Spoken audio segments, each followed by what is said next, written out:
Yo. Ja, loopt ie? Oké, we gaan beginnen. Ja?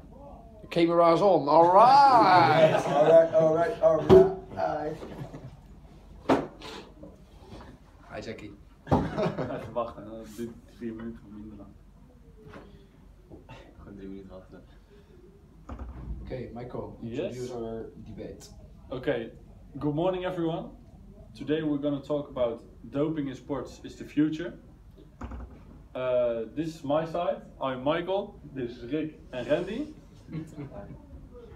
We are in favor of the subject, so our claim is doping in sports is the future. First I will give a small introduction about the subject and then I will talk about our arguments in favor of the subject. Doping means that athletes take illegal substances to improve their performances. There are 5 classes of banned drugs, the most common of which are stimulants and hormones. The use of drugs to enhance performance is considered unethical by most international sport organizations, including the IOC, the International Olympic Committee. The general trend among authorities and sports organizations over the past several decades has been to strictly regulate the use of drugs in sport. Our side thinks that doping should be allowed in sports. Why? Well, in the first place, it will take the level of each sport a lot higher. The players competing will be faster, stronger, better, etc. All of the sports will be way more exciting to watch for the audience. For example, take a look at Lance Armstrong. He was a cyclist who used doping for some years. He won the Tour de France 7 times and was a way better cyclist than the others. This proves our point that the use of doping will take the level a lot higher. As I said, Lance Armstrong was way better when he used doping and won the Tour de France for 7 times. This meant that the stages in the Tour de France were a lot faster and more exciting to watch for the audience. Well, that brings me to my second point. Because of doping, the athletes will be performing at an amazing level, so that the matches will attract more people to the stadium. For example, take a look at the Olympics. In the beginning of the Olympics, when a lot of athletes are competing, the stadia aren't even full. But when the weakest athletes are eliminated and the strongest have survived, every seat will be sold. That means that there's a higher income for the organization, and this is a very positive point because the national income will increase this way. So even the economy will benefit from the athletes taking doping. Since sport is meant to compete at the highest possible level for athletes, we should try to gain this level as high as possible.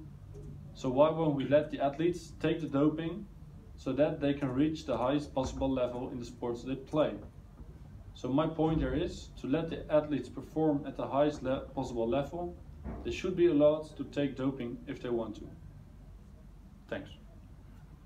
Welcome, my name is Sil. First I'd like to introduce my team, which consists of Bart, Danny and myself. Our team rejects the claim that doping in sports is the future. Now I'm going to rebut one of the affirmative points, and after that I'm going to give 2 arguments why doping in sports is not the future. The affirmative side claimed that if doping is allowed in sports, the athletes will perform better. Better performances leads to more spectacle, which ultimately leads to larger numbers of visitors. We disagree with this argument because sports is not all about spectacle. The people who visit a match or a sport event do so because they love their sports or are a big fan of one of the teams. For them, it is about being there and supporting their team or favorite athlete. If they win, it will be great, but it is not the most important. If the team or athlete loses, that is not the reason not to come anymore. It just motivates team to cheer louder the next time they go. For example, in 2010, Feyenoord lost from PSV 10-0, but the next match was sold out. This proves that sports is not about improving the performance of the athlete. Now I will give my first argument against the claim that doping in sport is the future. The use of doping should be prohibited because of significant health risk. Especially the use of anabolic steroids is very unhealthy, according to the Dutch Doping Authority. Mainly the steroids can lead to cardiovascular diseases. Furthermore, it can lead to reduced fertility. For instance, research from the Humboldt University in Berlin shows that the athletes that were forced to use doping at a very young age suffer severe consequences even when they are older. The most clear example of this are former East German athletes who were forced to use doping in the 1930s, sometimes without even knowing that they were given any. Still suffer physically and mentally today. 92% has problems with their skeleton and bones, and many of them have cancer, are psychologically unstable, and suffer from eating disorder.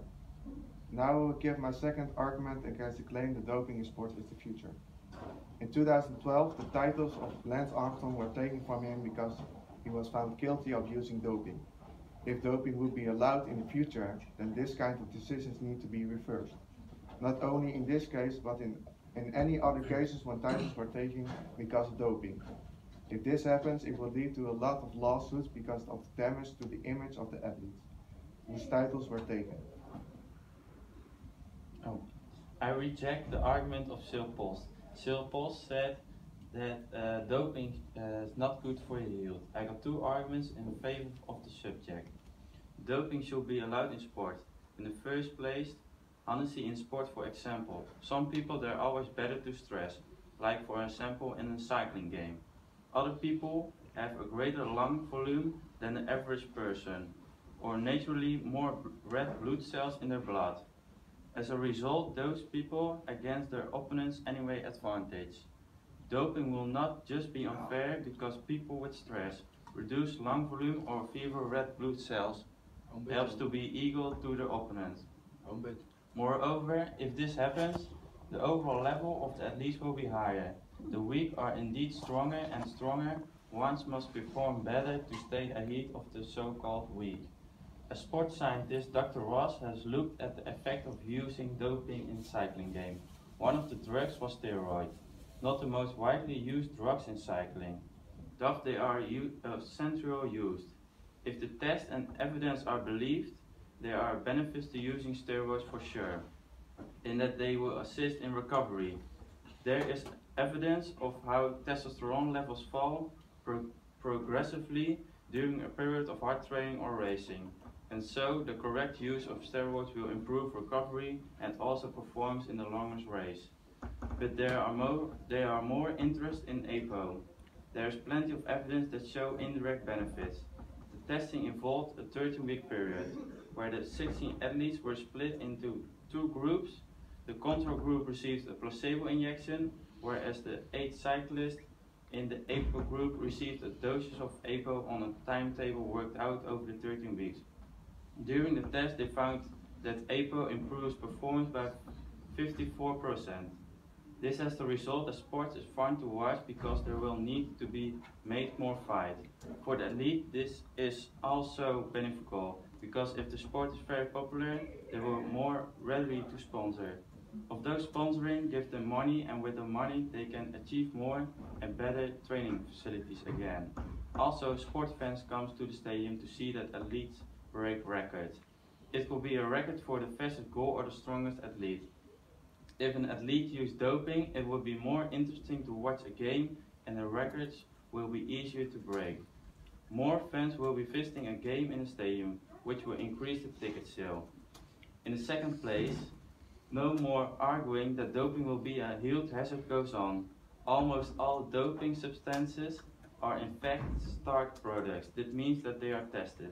Some are moreover still in use as drugs and are prescribed daily to humans. Look at the case of Armstrong.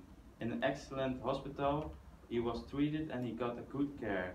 Doctors give him the injections, prescribed testosterone. This administration was medically justified, else that was, of course, never happens. The administration did have the effect that he had a greater concentration of the testosterone in his blood that was permitted by WADA, the World Anti-Doping Agency. So my conclusion is, doping must be allowed in sport because the performance of athletes will be better and records will be broken. Doping in sports also makes them more exciting to watch, because when you go to a baseball game, you want to see home runs, not doubles, singles or triples. Also, when you go to a football game, you want to see hard hits and not little baby hits. This is my argumentation about doping in sport. Okay, thank you, Rick. I will reject on your motion. Rick, his conclusion is doping must be allowed in sport because the performance will be higher and the sports will be stronger and faster. He also said even an athlete using doping, it will be nice to see these guys are active on the pitch because they are stronger and faster. So that's the reason why people have to see them. At first, I give you a short anecdote about cycling. The big problem of doping in cycling. In the past, the cycling world has even bigger problems in the area of fair play. During the first edition of the Tour de France, riders were using many kinds of devices where no growth hormone can match. If there was no jury, for example, riders let themselves many kilometers towed by motorcycles and cars. According to rumors, some riders even stepped on the train or in the car for the reason to skip a lot of kilometers. The most horrible tour of all the time was the round of 1994. A lot of riders were disqualified after the Tour de France by the French Cycling Federation because they had taken on an irregular manner in large parts of the trail. So, just I said, they skip a lot of kilometers.